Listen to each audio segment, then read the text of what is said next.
Salutations to foes. This is your fabulous leader, the Queen of Shade, coming at you with another presentation today.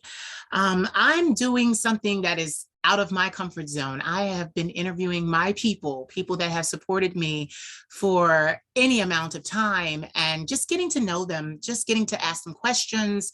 For the last 5.5 years, I've done the talking. So I'm still doing the talking, but this allows you to kind of see the type of people that I am blessed to have in my corner. There are a myriad of different backgrounds and things like that. So I would just want to bring different people to you. And today I have a treat. Now, he and I have spoken before, but that was before the pandemic. So it's been a long time. So anyway, let me set it up. I would like to introduce to you Darryl. I call him Antwan because that's your last name, but your last name is Bakersville, right? Baskerville. I always get it wrong. I'm sorry. Okay. Darryl Baskerville. There we go. We got it right. Now, Darryl is coming to us from the Atlanta area, right? That's right. Okay, the Atlanta area. Darryl has a bachelor's degree in anthropology with a concentration or focus on Chinese studies. I just want you to know that because I'm pulling people in here that have brains, because we're going to have good conversations. Now, the one thing about Darryl that is very, very unique is that, and I just kind of put the correlation together, he has, his focus was Chinese studies. Well, Darryl does something very unique in his life for his living. So I'm going to let you tell us what you do, and I'm going to ask you questions. All right.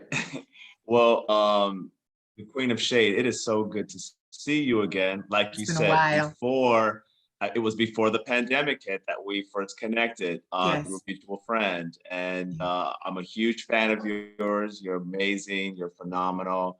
My #1 transvestite. Okay, look. You're supposed to be talking about you, but okay. Okay, but hey, by the way, you could Darryl Antwan. It's actually I like Darryl Antwan better than Darryl Baskerville. I like Baskerville. That is Baskerville? I'm just gonna say it on camera. Baskerville, that's all good. honey. So that sounds like old money. Okay, look.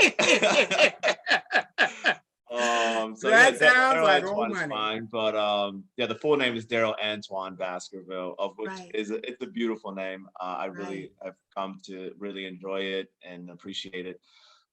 So I studied social cultural anthropology, to be specific, with a focus in Chinese studies.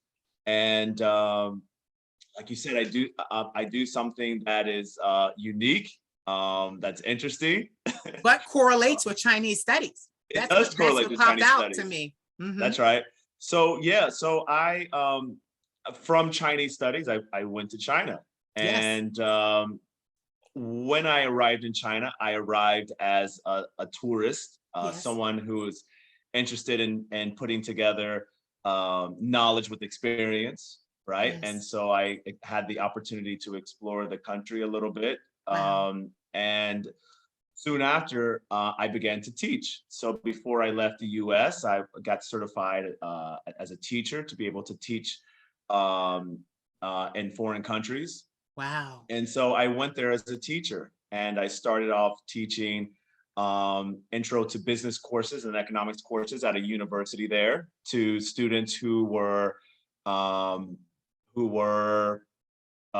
planning to study abroad, study in foreign countries. Now, I'm not a business or economics major, but both business and economics are social sciences. So I'm a social scientist. And so what I did is I learned the curriculum and I taught the curriculum and stuff like that. So, and then I eventually moved over to a private high school where I taught the same thing to high school students who were planning to study in foreign universities. But let me get to the thing that you asked me, which is like, what am I doing now? So when I went to China, having had studied Chinese studies, culture, politics, economics, religion, society, I had known that China was coming up in the world, you know, like as an economic superpower. Please, And they so own like, you us. know, They own when I us. went over there, I was like, yeah, let me go here and explore culture and try to understand culture, make money by teaching. But at the same time, I also said, let me keep my eyes open for opportunity. Right, right, Right, for economic opportunity. right. So I had already known that China was producing a lot of things in the world that, you know, especially that we get here in the US and out in the world. So the opportunity came, and it presented itself in a very unexciting way. I was in a social media group. One of the main social media platforms in China is called WeChat. Okay. Maybe some people have heard about it.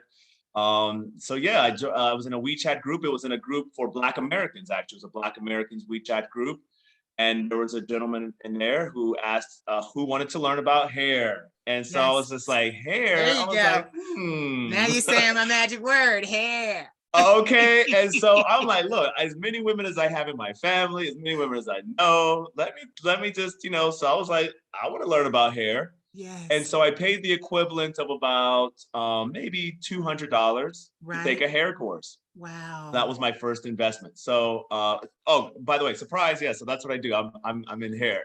Yes. Yes. I own a hair company, and so I took Right. this course. It was like 7 courses or something over maybe a month period, and Wow. afterward, I told some Chinese friends, and they were just like, "Well, of course, hair is being produced here. So why don't you just go and figure out where it's being produced and how it's made and stuff like that?" And I was like, hmm. So I did, and I that's like what I when you did. do And that. so, yeah, hmm. And Yeah. so, so that's what I did. I went, I traveled to different hair factories, learned more about hair, Wow. and yeah. So I own a hair company. This is the name of my hair company, AmoyAllure. You know, Yes. rocking That's away right. Plug now. it. Plug it. Plug it. Plug it, right? Yeah. So AmoyAllure is the name of our hair company. Right. Okay. So get this. Okay. Would you agree with me that the ability to the upward mobility, the ability to move into things is easier abroad than it is in the United States? Was it easier to get into what you wanted to do without spending hundreds of thousands of dollars?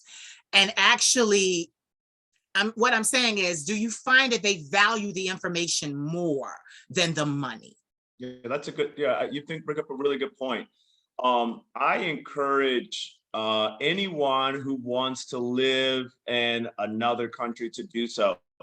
In particular, a non European centered country. So outside of Western Europe, Canada, Australia, the United States, right? Yeah. Live in a country where that's not one of those countries, Right. and you're going to have a dynamic experience, and Wow. it's going to really open your eyes to some things that just didn't seem possible in the US, Right. especially, I'm just going to be frank, but just especially as a minoritized person, Yes. right? Yes.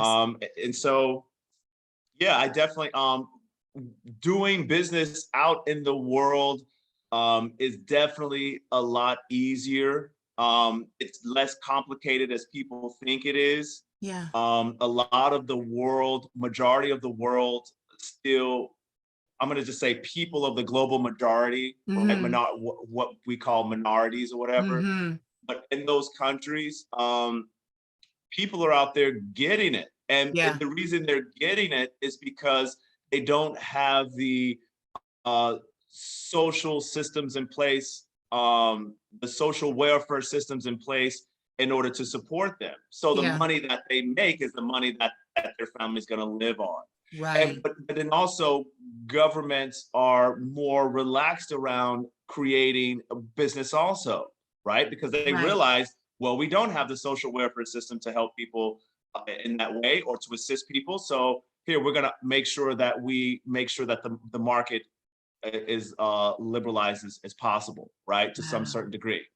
And so, but you know, Chinese people have always been known for their economic savvy, right? Yes. We always kind of stereotype them with being good at math and everything. So there's something behind that. Yeah. Like, what is it behind that? Well, what's behind that is that there's a lot of small business in China. The street vendor, the small Yes. shop, the big business. I mean, there's a lot of economic activity. So there's a lot of street math, right? You're out there willing and dealing. You got to move fast. You got to be quick with those numbers, because if you're not quick with those numbers, you're losing money, right? And so that's what's behind that.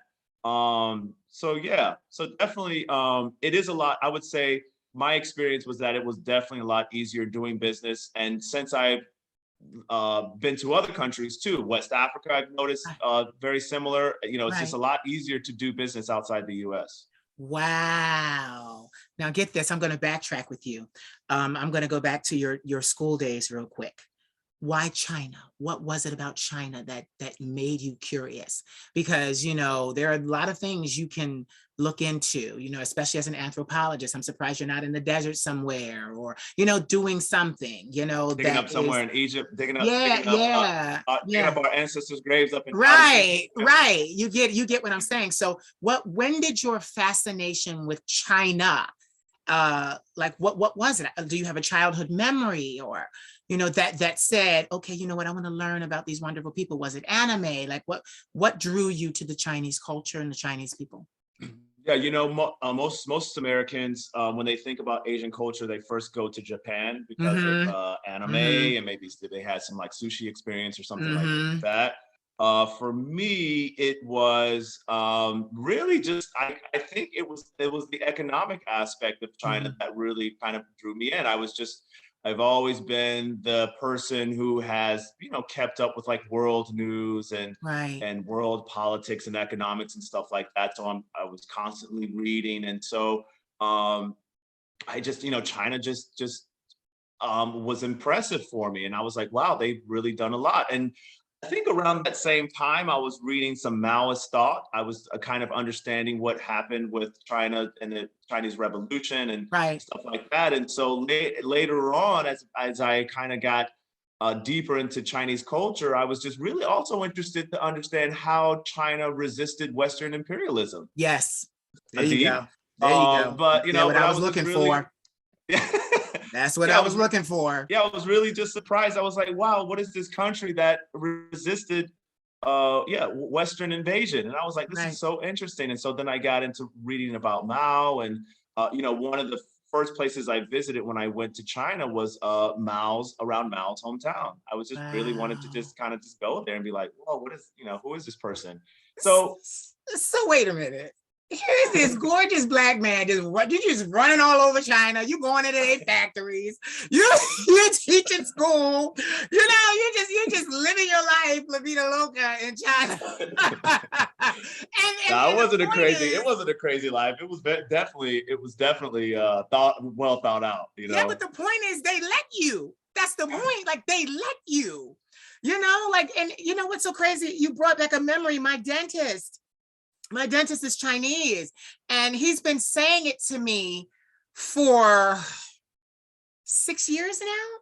And I thought he was joking, but the more and more I'm talking to people, and especially you, about China, he said to me, he was like, listen, I love your voice. Your voice is very similar to our K-pop, to our, you know, sounds that we have over in China. And he said, you should take your music to China. He would say, you would make a lot of money. And he always said yen. Is that the correct term? Yuan. He was like, you would make a lot of yen, is what he said to me.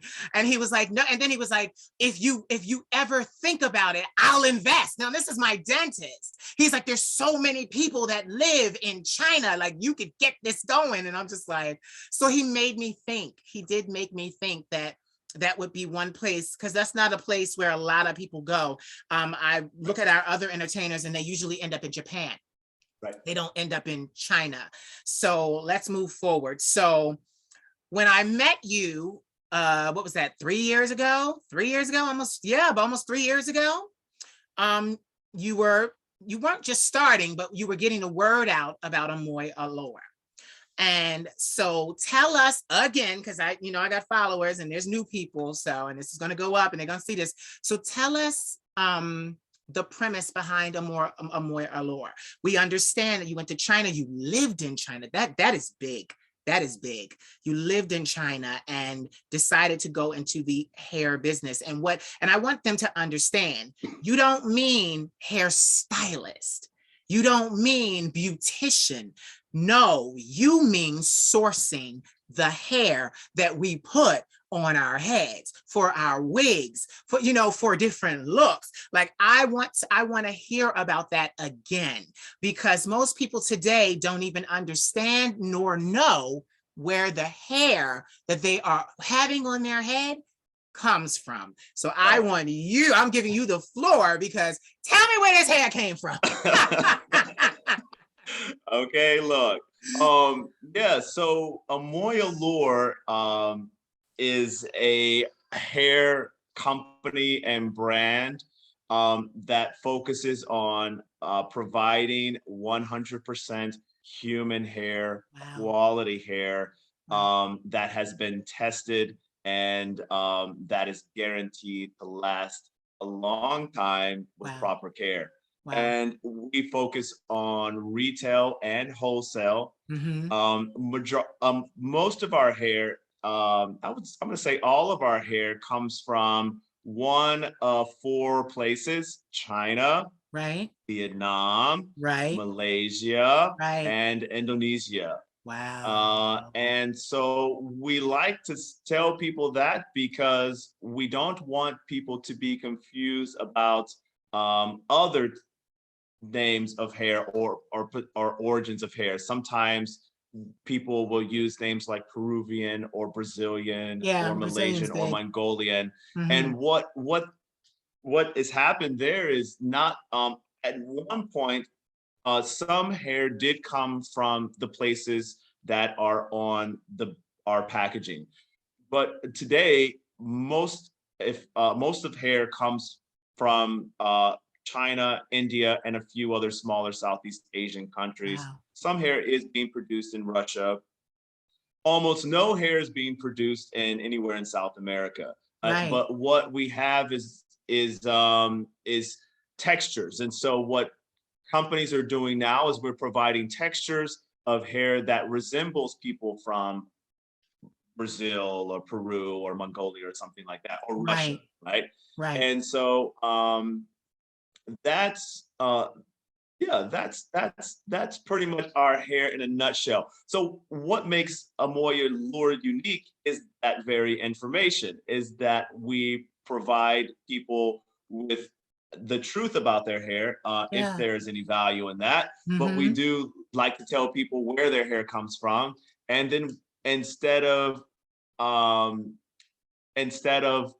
trying to convince people of where their hair comes from, we instead focus on the quality of the hair and what's going to ensure that your hair, you get out of your hair what you want out of your hair and expect out of your hair. So what we focus on is things like whether or not the cuticle is still in the hair or not. And when we talk about cuticle, what we're saying is if you take a strand of hair and you put it under a microscope, you should see something that looks like sort of fish scales. The cuticle is what protects the hair follicle itself. And so if that cuticle is intact, then that says something about your hair already in terms of its strength, how long you can have it, how you can dye it, how you can, the shampoos and conditioners and stuff that you can use in it, right? So we like to make a distinction between whether the cuticle's in the hair or not in the hair. If it's in the hair, then it's going to last you longer. It'll take to dye better. And the hair will be stronger. It won't break. If the cuticle's out of the hair, just the opposite, right? Wow. And so that's one thing that we focus on. Something else that we focus on is the density of the hair. And now we're talking about the thickness, right? So whether or not your hair is going to lay closer to your head or whether it's going to be you're going to have more volume to your hair.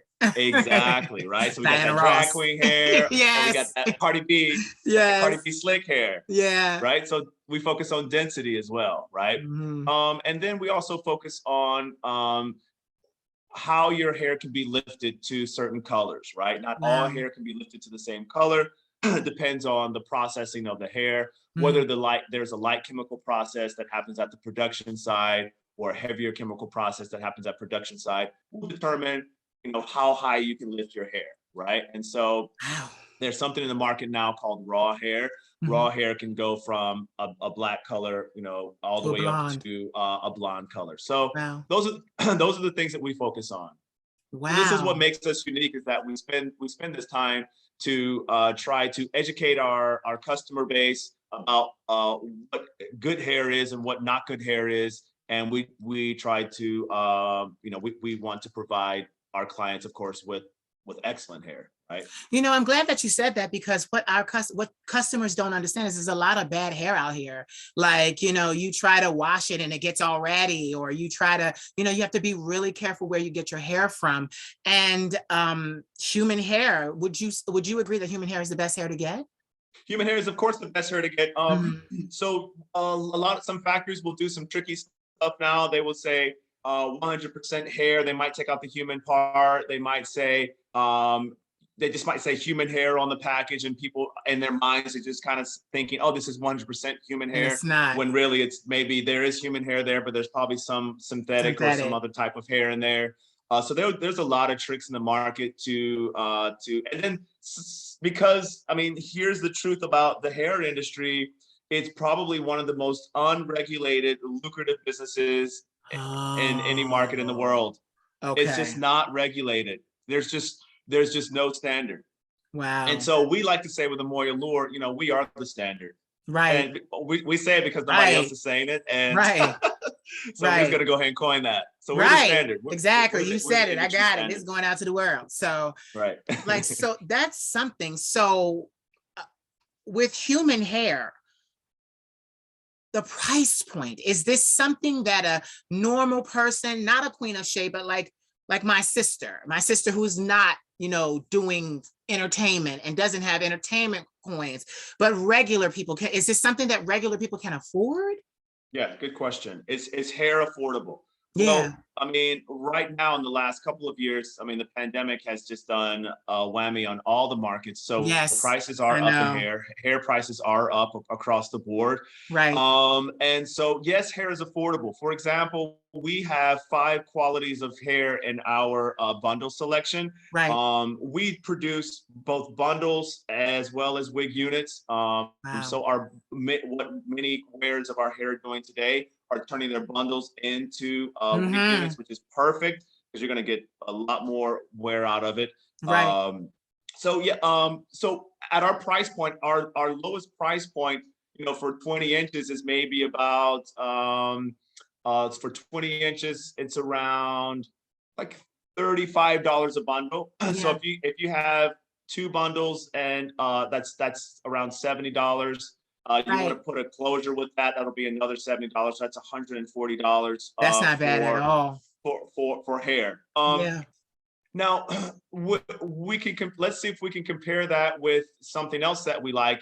You can get clothes for pretty cheap nowadays. So you can probably get a really cute outfit, for about, with shoes, maybe for about $50, right? So you're still under half for buying clothes than you would with hair. I don't know who could get an outfit for that cheap, but all right.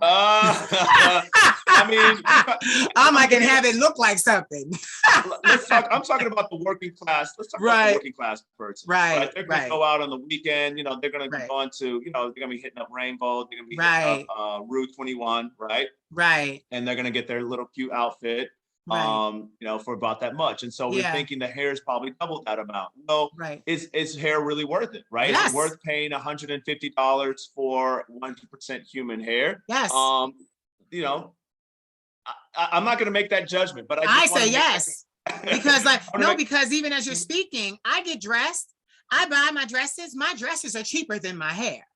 My hair is expensive. So what I'll do is I'll get this dress, it's a nice dress. It looks good on me, but I'll take and do everything I got to do to prepare. But that last thing I'm pulling out, I got to choose which wig. It's that serious for me because it makes the look like it's the crown. It's literally the crown. It is the crown. Hear women say this. It is the crown all the time. It's the that crown. First thing people see. Yes. I'm gonna make another economic point here, which is that your outfit might be good for a season, but your hair can move beyond seasons. Exactly. And so it might. You think about having your hair for a couple of years, and the cool thing about hair is that because it's human hair, you can change the color, you can cut it, you understand? And so over time, you're probably, you know, it's worth you get the price. You get more bang for your buck. Yeah, it's definitely worth it. And you know, I'm not saying this because people won't pay it. I know girls, regular girls, they pay for their hair. They pay. Like it's serious. Like you said, it's unregulated, but I know, like, even one of my dear supporters who made me a very expensive unit. His name is Goddess Ron. He goes by Styles by Goddess Ron on Instagram, and I couldn't believe what he sent me because the shit was expensive. Like, it was expensive. I was like, oh my, I had been buying, you know, through Amazon and playing around with little, and they were synthetic and it was cute to get started. But once he sent me that unit, it changed my life. I was like, I need to get good units. And what's so crazy is I'm not a hairstylist, but I like my hair to be all kind of messy. I like that windblown look. But there are some people that like to make sure every curl is tight and all is the heat and all of that. And you have to start with good quality hair to do that. You try and, I'm sorry, but you try to take a heat comb to some of this stuff that you can go get at a beauty supply store, and you're gonna be mad. You're gonna be mad. Yeah. You're gonna be real mad. Exactly. So explain to us, you said there are different types of hair. So what is the difference in your company between the types of hair? Like, are they all human, or is there a blend, or like, what are they? Because I remember you had, like, I remember one called Rain. I remember you had one called Rain. That's from 3 years ago. So I remember Rain, you know, but then I don't remember the other. So explain just very briefly, like, explain to us the different types of hair that you offer. Okay, yeah. So in our bundle collection, we have 5 qualities of hair. First, let me just reiterate, all of our hair is 100% human hair. We don't sell anything but human hair. Okay. And so we have Rain, Breeze, Radiant, Aurora, and Cascade. And I'm not sure if you can see that. Oh, maybe you can't. That's okay. Yeah, I can. No, it's not. It's a little bit lower, but I'm not gonna worry about it. So we have 5 qualities of hair in our bundle collection. Right. Rain is our one hair that the cuticles are not there. So the cuticles have been removed. Okay. This is what makes the price point affordable. Okay. And so, however, because the cuticles are removed, I don't want people to think that it's not good quality hair. Okay. That's what I was I could show you pictures. I could show you pictures of women who wear Rain hair, and they've had their hair for 3 years. Yeah. Okay. And so it's just about how well you take care of it. Right. No, that's what it's about. It's about how well you take care of it. That's it. So then Breeze is our next quality. Breeze is of course 100% human hair. The density is a little bit thicker than our Rain hair. The cuticle is intact. We call Breeze the best bang for your buck because it is just that middle of the road. It's a good hair. It's just solid, you know. It could dye up to lighter colors. We have Radiant, which is 613. 613 is a color code for what women call bleach blonde hair. Okay, that's what makes that unique. 613 and Breeze are similar qualities. Okay, so the density is about the same. Radiant is a little bit more density than the Breeze, but not by much. Of course, the beauty about having 613 hair is that you can get all the bright colors, right? You don't need to lift your dark hair up to 613 and then try to brighten it. It's already bright. You just take that, put in your whatever amazing color you want in there, and you'll have it, right? Not a darker color, lighter colors, right? So all the bright colors, not like a ruby red or anything like that. Then we have Aurora. Aurora is our 4th quality. Aurora, I say, is our best quality, even though it's number 4 in our line. Aurora has a very light chemical process. It's the closest to raw hair that we have. Raw hair is a type of hair where you can lift it from a dark color all the way up to 613. Aurora doesn't lift to 613. Aurora lifts to color 27, which is another color code, which is kind of in between like a honey blonde and a 613. You know, it's a nice blonde color. Maybe like a strawberry blonde, I guess you would say. But Aurora is very beautiful. It is our most expensive hair also. I just love it. It's a really beautiful hair. Our last quality is Cascade. Mm-hmm. Cascade, what makes Cascade unique is that it is double drawn. When we talk about double drawn, what we're saying is hair that is thick. The thickness from the left is the same thickness from top to bottom. So it Wow. gives a really full look. Women who wear Cascade hair tend to like to wear bob cuts because they want Okay. all the hair to be the same thickness, not like layered or anything. Right. Or women who just want that kind of, I like to call it Cardi B hair as well. Mm-hmm. It's very silky, it's very flat, and it just moves, it moves very beautifully. So those are the 5 qualities. The 2 qualities that we are introducing next year is temple hair. Temple hair is what we call, it is Indian hair. We call it temple because that's good hair.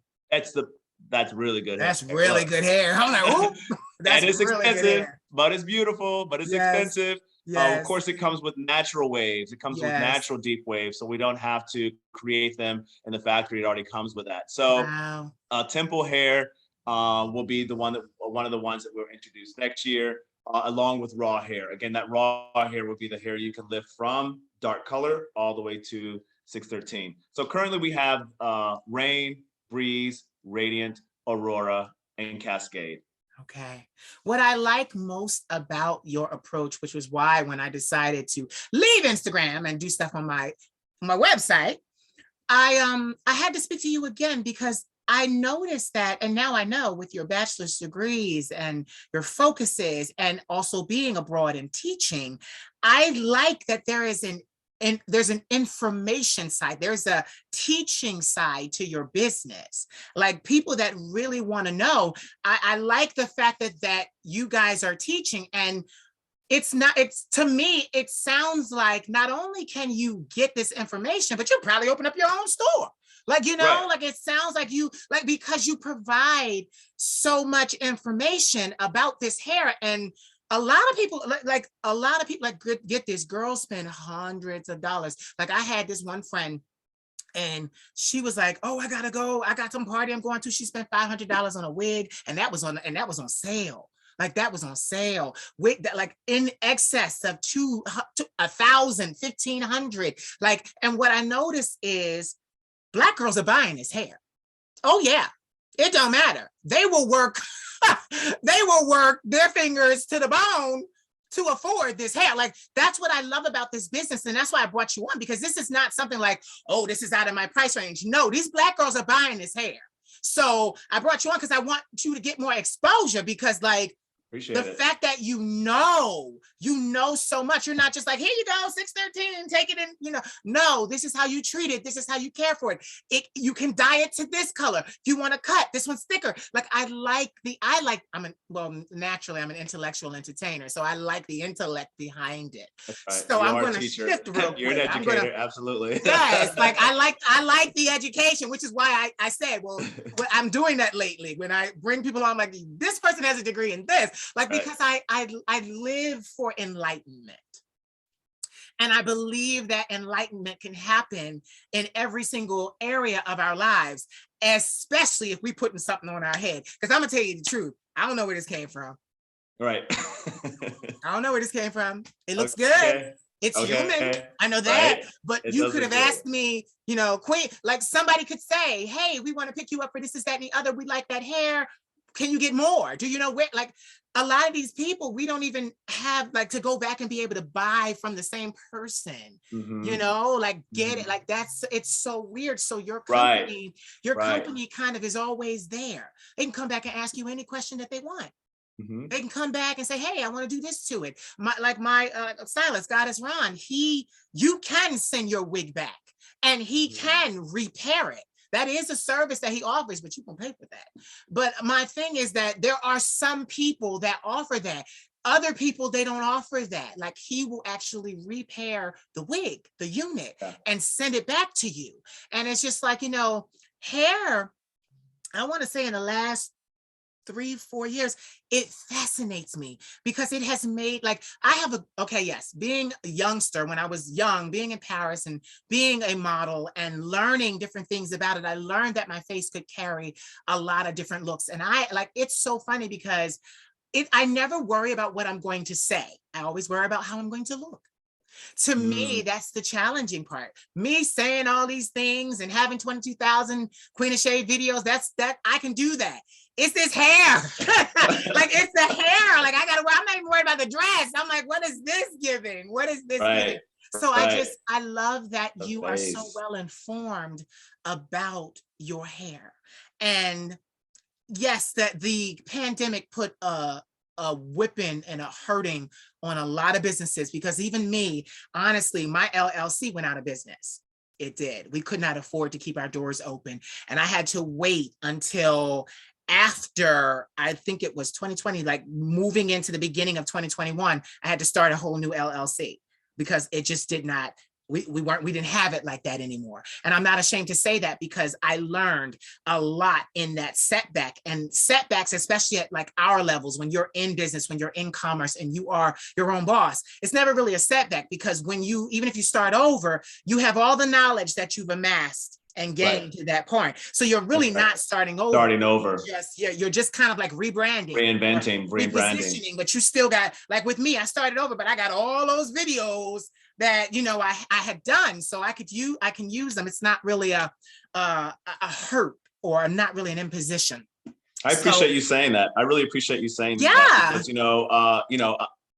we know AmoyAllure is a Black-owned company. Yes. And we're a Black-owned company in hair, which is rare also. Yeah. We still know that a majority of hair is owned and controlled by Asian peoples, Asian companies.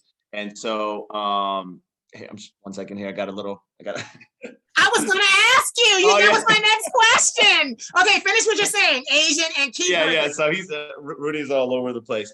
So we definitely have challenges. A lot of, by no means are we where we plan to be, right? The hair industry is a multi-billion-dollar industry. And you can the hair care industry add on some more billions to that. Yeah. Right? And so, if I could tell people, if people want to know, like, how do I get into this industry? By the way, we do have training modules to get people started in the hair industry. Yeah. We're doing it right now. So if they look at this and they're interested, hop on. We're definitely taking that to that level. But we've had challenges. Like I'll be honest, most of the money that has funded AmoyAllure has been personal capital. Exactly. We haven't had a lot of outside capital. Exactly. And so, we're relying on our knowledge and our skill and our product, along with an excellent team. We're building our team and excellent customers who continue to come back to us and who keep trusting us to help make our vision possible. So it's not easy, but we definitely think it's worth it. I got something for you. Also, with your company, make sure you're thinking corporate. Like, so when I say corporate, you're in Atlanta. You need to hit up them shops, those beautician shops, and get them to buy their hair from you. That part. And I know you're already on it. You're smart. You're an anthropologist. No. Thank you for the reminder. But that's, so one of the things, so what's our strategy? Our strategy is to build partnerships with other salons to have hair stations in their salon to save them time, save their clients time. Their clients just go, they pick up the hair, they go to everything is right there, and they just keep flowing. So that's definitely one of our strategies. Absolutely, I appreciate you saying that. Thank you. Because a lot of stylists have to have hair on hand, and if you've already done the hard work by getting it here to the U.S., you have it. It's like, take it out of my hands. And I just want to tell you, this is the shaman. You're going to do very well. I'm glad that you didn't give up on this through the pandemic. I'm getting goosebumps. That's always Spirit's way of letting me know that I'm saying something that they want me to say. You're going to do very well. I knew that from the beginning. I knew it was going to be difficult. We knew it was going to be difficult, but it's going to pay off for you, because like you said, this is a multi-billion-dollar industry. And I'm going to say something that I always say. I always say to you, and you always smile, people would love to buy their hair from a very handsome man like you. I always say that. Put your face out there. People like, oh, he sell hair. They're going to buy hair from the handsome man. You bring the handsome man here and we will buy the hair from him. So okay, look.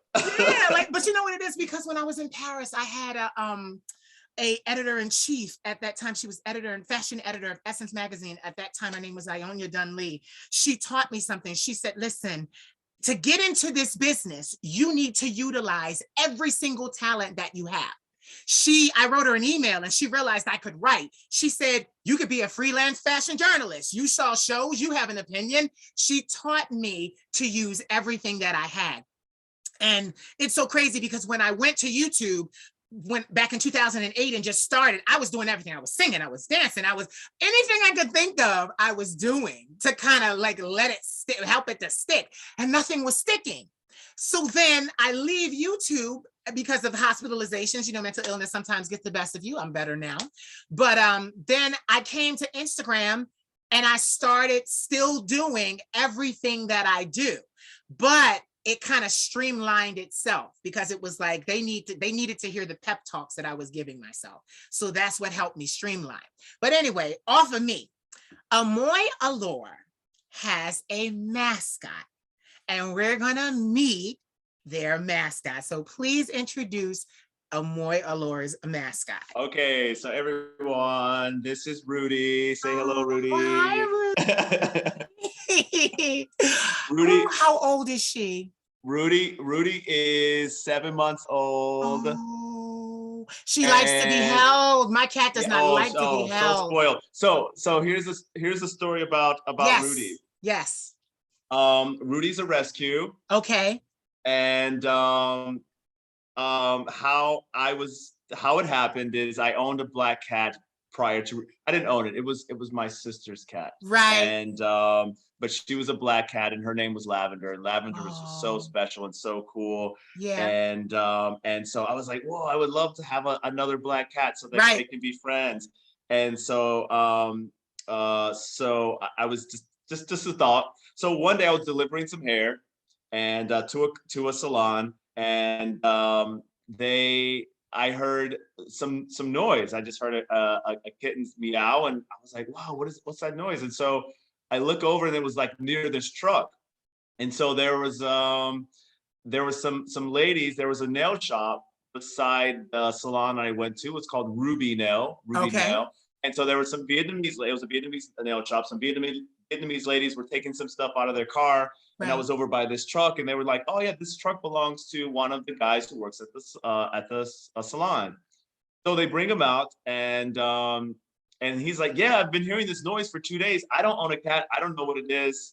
So I get down and I look under the truck and there's a spare tire that's attached under the truck. And there's, a little black kitten there just meowing, looking so sad. I was like, oh my gosh, we got to get him out. He's like, I don't care. It's not my cat. I don't know whose cat it is. He said, it's not my cat. I don't care. Not my cat.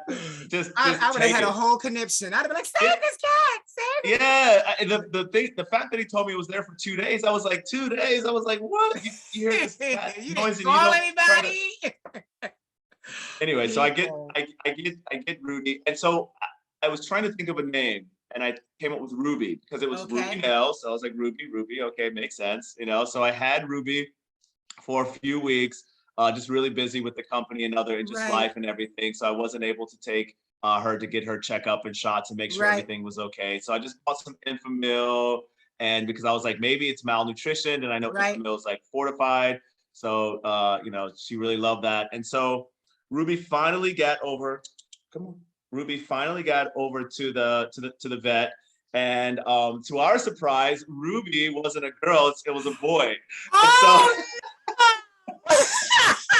And so then I was like, oh, well, we have to change her name to a boy's name. So I changed it to Rudy. So now his name's Rudy. So yeah, this is Rudy. Rudy, I love him. I love him. And I'm so cute. Such a cat person because they're so independent. They know how to love you, but they also know how to leave you alone. And it's so crazy because my baby's name is Poppy, and I got her and she's 3 years old. And I rescued her from a local shelter. And it was so crazy because I went early. And I went into all the cat rooms, and I'm not gonna lie, those cats look like they had lived hard lives. They look like they had been hit and stabbed and beat and bullet holes. Like it just was bad. And I went in and I saw her in the cage, and she looked at me and rolled over on her back. Get me out of here. Get me out of here. I said, listen here. I went and got the girl. She said, I know which one you took. You took Poppy. Because she said to me, she said, you're a beautiful person. So she said, I know you went right for the beautiful cat. I'm like, yes, I did. And I've had her 3 months now. And the crazy thing is this, the weather is getting colder now. So I live in a townhouse. And last year, the reason why I wanted her is because all of our townhouses are connected. So my neighbors, through the walls, there was a mouse that was running through the townhouses, like under the wall. And I was like, I can't have this. I can't have this. I don't do mice. They scare me. I'm like, no. So I'm like, I got to get a cat. So I got the cat. So mind you, before this interview, I was getting ready. Poppy walks to me and I'm like, what's wrong? Because she never walks to me like that. She always has her tail up and she's always ready for, and she doesn't like hands and feet, but we're working on her to accept hands and feet, that they're not going to kick her. They're not going to hit her. Darryl, Poppy looks up at me and drops a dead mouse on my foot. I almost had a conniption, but I read in a book, you don't scold them. You praise them, good girl. But I literally had to get a towel and pick up a dead mouse. But I loved it. I love that she didn't eat it. She killed it viciously. I wanted a female anyway, because their prey instinct is so high. She's calico. So, calico is a genetic mutation. They're always girls. So they not wrapped too tight. They're not wrapped too tight. But she brought me the mouse today, dead. And I was just like, I said, oh, girl. I said, can you not bring him to, my grandmother was like, bring him to him. Bring him to him. Don't bring him to her. Don't bring him to me. But I love the fact that you have a mascot, because I noticed on your insignia, your brand, it's a cat. It's a cat. That's right. It works, especially having him, I was going to say her, having him for your social media push. Like I can see posts where you have him and there's like bundles of hair packaged and you're like, okay, Rudy, this is the shipment today. Like people really do love animals. So to get that's a great idea. Sale, yes, to get them involved in the sale. My cat has her own page. Right. I saw that. I saw it. Yes, I haven't updated it. I need to update it. But so no, cute, people really do love, like I look at cat videos all day. They make you feel so good. They do. So that's just a little tidbit. I know I went way off. Good ideas. Yeah, I love it. I went way off topic, but we started No, that was perfect. No, you were on it. That's on it. Yeah, I'm definitely a cat person. Yes. This is my third black cat.